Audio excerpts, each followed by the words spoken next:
నమస్తే, welcome to Liya news. అధికారం కోల్పోయాక జగన్మోహన్ రెడ్డి గారు అసలు ప్రజల్లోకి రావడమే మానేశారు. కాకపోతే ఈ మధ్య తరచుగా ఆయన పులివెందులు వస్తూ ఉన్నారు. ఏంటి అసలు ఆయన పులివెందులు ఎందుకు వస్తున్నారు అని చెప్పి ఆలోచిస్తే తెలిసిన విషయం ఏంటి అంటే, పులివెందులలో జగన్మోహన్ రెడ్డి పట్టు కోల్పోతున్నాడని, సో ఆ పట్టు కోల్పోకుండా ఉండేందుకు అప్పుడప్పుడు పులివెందులను విజిట్ చేస్తున్నారు అని తెలుస్తోంది.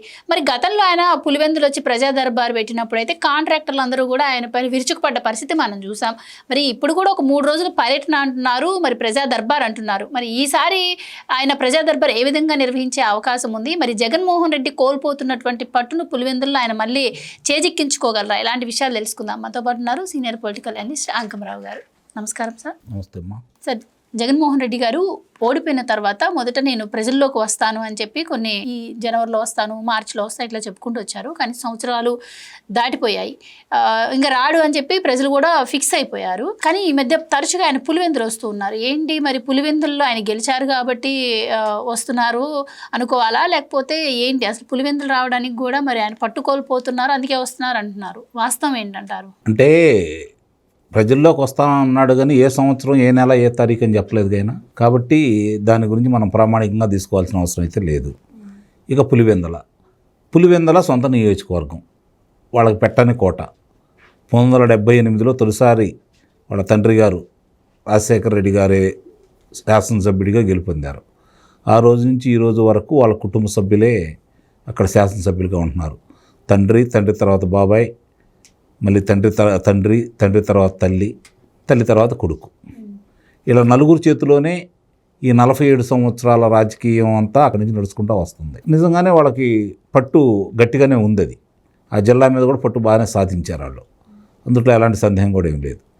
ఈరోజు ఎందుకు ఇన్నిసార్లు అక్కడికి వస్తున్నాడు అనే ధర్మ సందేహం నువ్వు అన్నట్టు అందరికి కూడా కలుగుతూనే ఉంది. కారణం ఏంటంటే రాష్ట్రంలో చాలా సంఘటనలకు సంబంధించి విద్యార్థులకి ఫీజు రీయింబర్స్మెంట్ కావచ్చు, రైతుల కోసం రైతు పోరుబాటని కావచ్చు, మెడికల్ కాలేజీ ఇష్యూలు కావచ్చు, ఇలాంటి పలు సందర్భాల్లో ఆయన పిలిపించాడు.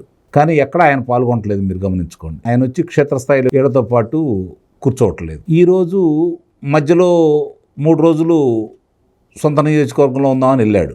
ఇందాక మీరు చెప్పినట్లు ఆ రోజు అంతకుముందు పనిచేసిన కాంట్రాక్టులు బిల్లులు రాకపోవటం, మా గతి ఏందని చెప్పని అడగటం, వాళ్ళందరూ వచ్చి అడిగారని చెప్పని అర్ధాంతరంగా పర్యటన వాయిదా వేసుకొని వెళ్ళిపోయాడు ఆయన. మళ్ళీ ఈరోజు సాయంత్రం ప్రజా దర్బార్ అంటే ప్రజల సమస్యలు వాళ్ళు వచ్చి ఏకవరు పెట్టుకుంటారు, మాకు ఈ సమస్యలు ఉన్నాయి అని చెప్పని.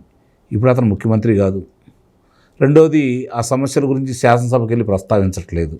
మరి ఎందుకు ఆసక్తి చూపుతారో ఒకసారి ఆలోచించుకోవాలి. నాకు తెలిసి ప్రజలు కూడా పెద్దగా ఆసక్తి చూపించే పరిస్థితి అక్కడైతే కనపట్టలేదు. ఎందుకంటే అతను ప్రశ్నిస్తే ఏం జరుగుతుందో వాళ్ళందరికీ తెలుసు. పనులు కావన్న సంగతి కూడా వాళ్ళకి తెలుసు. వాళ్ళు చెప్పింది చేయటమే తప్ప ఎదురు ప్రశ్నిస్తే ఏం జరిగిద్దో వాళ్ళందరికీ తెలుసు. కానీ మొన్న జరిగినటువంటి జెడ్పీటీసీ ఉప ఎన్నికల్లో ఘోరంగా ఓడిపోయిన తర్వాత ప్రజాభిప్రాయం ఎలా ఉందో అతనికి అర్థమై ఉంటుంది. దానికి సంబంధించినతో పాటు ఇప్పుడు రాష్ట్రంలో మద్యం కుంభకోణం కావచ్చు, కల్తీ మద్యం కావచ్చు, మొన్న జరిగిన మొలకల చెరువు దానికి సంబంధించింది కావచ్చు, లేదంటే ఒకేపు నుంచి తిరుమల తిరుపతి నెయ్యి విషయం కావచ్చు, పరకామణి విషయం కావచ్చు, రెండోది వివేకానంద రెడ్డి గారి హత్య సంబంధించింది కావచ్చు, లేదంటే ఇప్పుడు ఆయనకు సంబంధించిన సిబిఐ విచారణకు సంబంధించింది కావచ్చు, ఒక్కోటి తరుముకుంటూ వస్తూ ఉన్నాయి. ఈ తరుముకుంటూ వస్తున్న దానికి న్యాయస్థానానికి వెళ్ళి ఎదుర్కోవడానికి అతను చేయి దాటిపోతున్నాయి. ఎందుకంటే అతను ఏం చెప్పుకోలేని పరిస్థితి ఇప్పుడు. కాబట్టి బల నిరూపణ అనేది ఒకటి జరగాలి. ఆ బల నిరూపణ ఏ విధంగా జరపాలి అంటే, అసలు జనం విపరీతంగా అతని కోసమే జనం వస్తున్నారు. ఈ కూటమి ప్రభుత్వం మీద విపరీతమైన వ్యతిరేకత పెరిగిపోయింది. అది ఎందుకు చేస్తున్నాడు అతను అంటే, ఇప్పుడు దానివల్ల జరిగినందువల్ల ఇప్పుడు అధికారంలోకి రాడు. 2029 దాకా ఎన్నికల దాకా అధికారంలో రాడు. కానీ తన చుట్టుముట్టుతున్నటువంటి ఈ కేసులకు సంబంధించినటువంటి విచారణని ఇంతమంది జనం వస్తున్నారు, వామ్మో నిజంగా రేపు పొద్దున జగన్మోహన్ రెడ్డి మళ్ళీ అధికారంలోకి వస్తే మన పరిస్థితి ఏంటనే భావనలో అధికారులు వెనకడుగు వేయాలనే ప్రయత్నంలో భాగంగా ఈ విధంగా ముందుకెళ్తున్నాడు. ఈరోజు అక్కడ పర్యటనకి విపరీతంగా జనం వస్తారా తరలిస్తారా?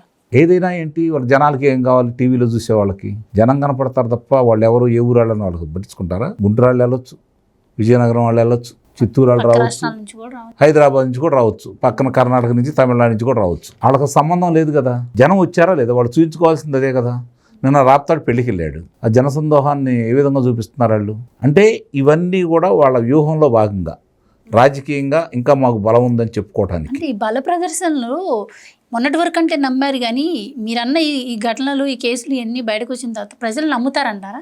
నమ్మకపోయినా ఇంకా అతని కోసం పనిచేస్తున్నటువంటి ఎవరైతే నాయకులు ఉన్నారో వాళ్ళు బాధ్యతగా తీసుకొని కనీసం వాళ్ళ ఉనికిని వాళ్ళు కాపాడుకోవాలన్నా కూడా జగన్మోహన్ రెడ్డి లైవ్లో ఉన్నాడనే భ్రమలు కల్పించాలి ప్రజలకి. లేకపోతే కింద స్థాయి కార్యకర్తలు ఒక రకమైన వాళ్ళు, కళ్ళు కట్టిన వాళ్ళు ఎటు మారరు, తెలుగుదేశం పార్టీ వ్యతిరేకులు ఎవరు మారరు. కానీ అతనెమ్మటి ఇంకా నడవాలి అన్నా, అతను ఏదైనా పిలిపిస్తే ప్రజలు స్పందించారు అని చెప్పుకోవాలన్నా కూడా, ఎక్కడికి వెళ్ళినా కూడా ఈ స్థాయిలో వస్తున్నారని చెప్పుకోవాల్సిన బాధ్యత అయితే వాళ్ళకైతే ఉంది. అంటే మీరన్నట్టు ఈ కేసులన్నీ వచ్చి ఒకసారి మీద పడడం వల్ల ఆ పార్టీ ఉనికి కోల్పోయే ప్రమాదంలో బయటికి రావాల్సి వస్తుంది అంటారా ఇప్పుడు జగన్మోహన్ రెడ్డి గారు? నిస్సందేహంగా ప్రజలు ఆ పార్టీని మడిచి పక్కన పెట్టేశారు. దాంట్లో ఎలాంటి సందేహం కూడా ఏం లేదు. 11 స్థానాలు పరిమితం చేయడం అంటే మామూలు విషయం కాదు. 151 స్థానాల నుంచి 11 స్థానాలకు పరిమితం చేయడం అంటే, ఇప్పుడు 11 స్థానాలకు పరిమితమైనటువంటి ఆ పార్టీని ఏ విధంగా నిలబెట్టాలో అర్థం కాని పరిస్థితి వాళ్ళది.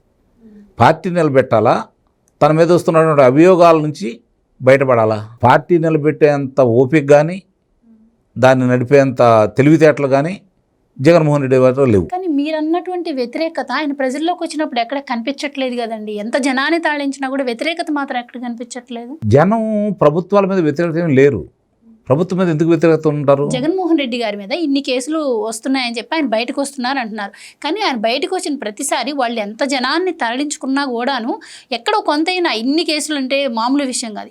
ఈవెన్ తిరుమల లడ్డు పరకామణి అంశం, మరి ఏంటి అసలు వ్యతిరేకత కనిపిస్తున్నట్టు ఏం లేదే జగన్మోహన్ రెడ్డి గారి మీద.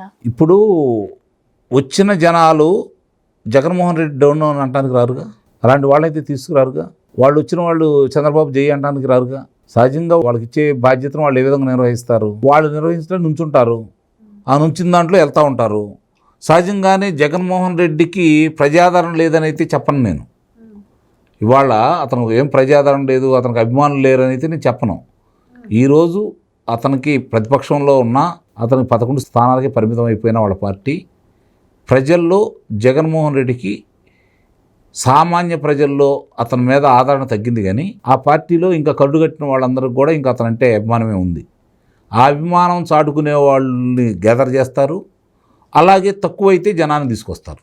గమనించుకోండి. ఇప్పుడు వాళ్ళదేంటి, వాళ్ళకు కూడా ఎలా ఉంటుంది గ్రామాల్లో, అరే మన పరిస్థితి ఇలా తయారైంది, మన పార్టీ పరిస్థితి ఇలా తయారైంది, ఇప్పుడే ఇలా ఉన్నాం, మన నాయకుడు ఈ కేసులను ఎదుర్కొంటున్నాడు, ఇక అసలు మనకు ఒక్క స్థానం కూడా రాకపోతే మన పరిస్థితి ఏంటి, ఏ పార్టీ వాళ్ళు దగ్గర తీసుకునే పరిస్థితి లేదు కదా అనే భయం కొద్దీ కూడా వాళ్ళు కూడా వస్తున్నారు. మీరు గమనించుకోండి. అంటే మన నాయకుడికి విపరీతంగా ఉందని చూపించుకోవడానికి ప్రయత్నం చేస్తున్నారు. ఇప్పుడు 2020 జనవరి 10వ తారీఖు నాడు హైదరాబాద్లో ఉన్నటువంటి నాంపల్లి కోర్టుకి అతను హాజరయ్యాడు ముఖ్యమంత్రి హోదాలో. మరి ఆ రోజు మొన్న జరిగిన ప్రజలందరూ రాలేదే? ముఖ్యమంత్రిగా కూడా ఉన్నాడు కదా. ఏమైపోయింది అభిమానం? అంటే ఆ రోజు ముఖ్యమంత్రిగా ఉన్నాడు, ఇంకా ముఖ్యమంత్రిగా కొనసాగుతాననే నమ్మకం అతనికి. ఈరోజు ముఖ్యమంత్రి మళ్ళీ కాలేనని అపనమ్మకంలో ఉన్నాడు అతను. మనం అనుకున్నట్టు నిజంగా ప్రజాదరణ ఉంటే అతనే ప్రజాక్షేత్రంలోకి వచ్చి కూర్చునేవాడు కదా ఈ పిలిపించిన సందర్భంగా. మరి ఎందుకని రావట్లేదు? నమ్మకం కోల్పోయాడు కాబట్టి. తను కోల్పోయాడు, కానీ ప్రజలకి, శ్రేణులకి, ఢిల్లీ స్థాయి వాళ్ళకి జనం విపరీతంగా వస్తున్నారని చెప్పని చూపించే ప్రయత్నంలో భాగంగానే ఇవన్నీ చేస్తున్నాడని అయితే నేను భావిస్తాను. అయితే పులివెందుల్లో జగన్మోహన్ రెడ్డి గారి ఫ్యామిలీ ఏది చెప్తుందో అదే శాసనం అండి. ఇప్పటి వరకు అలానే నడిచింది. మరి అలాంటిది జగన్మోహన్ రెడ్డి గారు మరి అసెంబ్లీకి వెళ్లకుండా, వాళ్ళ సమస్యలను పట్టించుకోకుండా కేవలం ఇప్పుడు విమర్శల పేరుతోనో, పరామర్శల పేరుతోనో లేకపోతే వెళ్తే అక్కడ ప్రజలు కూడా నమ్మే అవకాశం ఉంటుందంట. ఇప్పుడు మన జడ్పీటీసీ ఎన్నికలు ఓడిపోయాడు కదా, అంటే అది ప్రామాణికమని నేను భావించను. ఎందుకంటే గతంలో చాలా చూసాం, ఓడిపోయిన తర్వాత మళ్ళీ గెలవడం అనేది చూసాం. కానీ దానే ప్రామాణికంగా తీసుకోం. కానీ రాజకీయ పార్టీలకు వర్తిస్తాయి. ఇతను రాజకీయ పార్టీ కాదు, ఇతను రాజకీయ నాయకుడు కాదు. అంటే పార్టీ అంటే పేరు ఉంది కాబట్టి అది ఓకే. ఇంకా 11 మంది శాసనసభ్యులు ఉన్నారు, 4 లోక్సభ్యులు ఉన్నారు కాబట్టి అంతవరకు ఇబ్బంది లేదు. పార్టీ కానీ మనం పరిగణిద్దాం. కానీ వాళ్ళ కార్యక్రమాలన్నీ కూడా ఒక పార్టీని మళ్ళీ బలోపేతం చేయడానికో లేకపోతే మళ్ళీ అధికారంలో రావడానికో వాళ్ళ ప్రయత్నాలు కనపట్లేదు. ఇది ఒకటి గమనించుకోండి మీరు. ఎందుకంటే పార్టీని నిలుపుకోవడం వేరు, పార్టీని కొనసాగించడం వేరు, మళ్ళీ అధికారంలో రావడం వేరు. అధికారంలో రావాలంటే ప్రజల మనసులు గెలవాలి. ముఖ్యంగా ఇది గమనించుకోవాలి. ప్రజల్లో కసి రావాలి. ఇతన్ని ఎందుకు మనం ఓడగొట్టుకున్నాం కాబట్టి మనం గెలిపించుకోవాలని కసి రావాలి. ప్రజలు ఇంకా అతని మీద కోపంతో ఉన్నారు, కసి మీద ఉన్నారు. ఏ విధంగా ఉన్నారు? ఈరోజు కూడా అతను ఎందుకు ఈ కూటమి ప్రభుత్వం కారాగారంలో పెట్టలేదని కసి మీద ఉన్నారు, కోపంగా ఉన్నారు. కానీ అతని మీద ప్రేమగా లేరు. వాళ్ళ శ్రేణులు వాళ్ళకే ఉంటారు, కానీ మిగిలిన వాళ్ళందరూ వ్యతిరేకిస్తున్నారు కాబట్టే కదా అతను ఓడిపోయింది.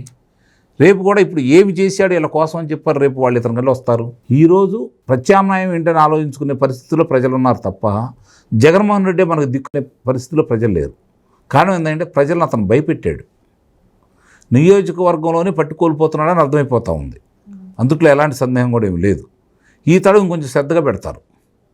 అతనికి ఏంటంటే అదృష్టం ఏంటంటే ఇప్పుడు 11 స్థానాలకు పరిమితం అయిపోయాడు కాబట్టి అతను పెద్దగా ఆలోచించాల్సిన అవసరం ఉండదు. 124 స్థానాల గురించి అతను ఆలోచిస్తాడు, వీళ్ళు 11 స్థానాల గురించి ఆలోచిస్తారు. ఈ వ్యత్యాసంతో అతనికి వెలుసుబాటు ఎక్కువ ఉంటుంది. వీళ్ళేమో ఈ 124 స్థానాలు కాపాడుకోవాల్సిన బాధ్యత వీళ్ళ మీద ఉంటుంది. ఎప్పుడైనా గుర్తుపెట్టుకోండి, 124 స్థానాలు కాపాడుకోవాలి కదా, కాబట్టి వీళ్ళ మీదే ఒత్తిడి ఎక్కువ ఉంటుంది, అతని మీద ఒత్తిడి ఉండదు. ఎందుకంటే ఆల్రెడీ 11 స్థానాలు పరిమితం అయిపోయాడు కాబట్టి అతను ఆ వ్యూహాలు వేరేగా ఉంటాయి. ప్రభుత్వ పరంగా వీళ్ళు తీసుకునే నిర్ణయాలు కావచ్చు, వీళ్ళు చేసే అభివృద్ధి పనులు కావచ్చు, లేదంటే వీళ్ళు ఇచ్చే పథకాలు కావచ్చు, ప్రభావం కొంతవరకే చూపుతాయి, అంతా పూర్తిగా చూపుతాయి అని చెప్పి అయితే నేను భావించను. వీళ్ళు ఆ ప్రభుత్వం మీద చేసిన విమర్శలతో పాటు వీళ్ళు తీసుకునే చర్యలను బట్టి వీళ్ళ మీద ప్రజాదరణ పెరిగిందా తరిగిందా అని ఆలోచించుకుంటారు. ఆ విషయంలో కాస్త కూటమి ప్రభుత్వం వెనకబడ్డ మాట వాస్తవం, అందుట్లో ఎలాంటి సందేహం కూడా ఏమి లేదు. ప్రజలు కసి మీద ఓట్లేశారు, వీళ్ళకి కక్ష తీర్చుకుంటారని ఓట్లేశారు. అది కూడా చెబుతున్నాను నేను, కక్ష తీర్చుకుంటారని ఓట్లేశారు. ఈరోజు మళ్ళీ శ్రీరామచంద్రుడు కబుర్లు చేస్తే జనం వినే పరిస్థితుల్లో లేరు. ఎందుకంటే ఆ రాజకీయాలు పోయినాయి, ఆ రాజకీయ నాయకులు వేరు, ఈరోజు ఇతను చేసే రాజకీయం వేరు. కాబట్టి ఈ విషయంలో కూటమి ప్రభుత్వం కొంచెం శ్రద్ధ పెడితే ప్రజలు ఏదైతే ఆశించారో అది నెరవేరుద్దని అయితే నేను భావిస్తున్నాను. థ్యాంక్ యూ సో మచ్ అండి. Please subscribe to Leo news for more videos.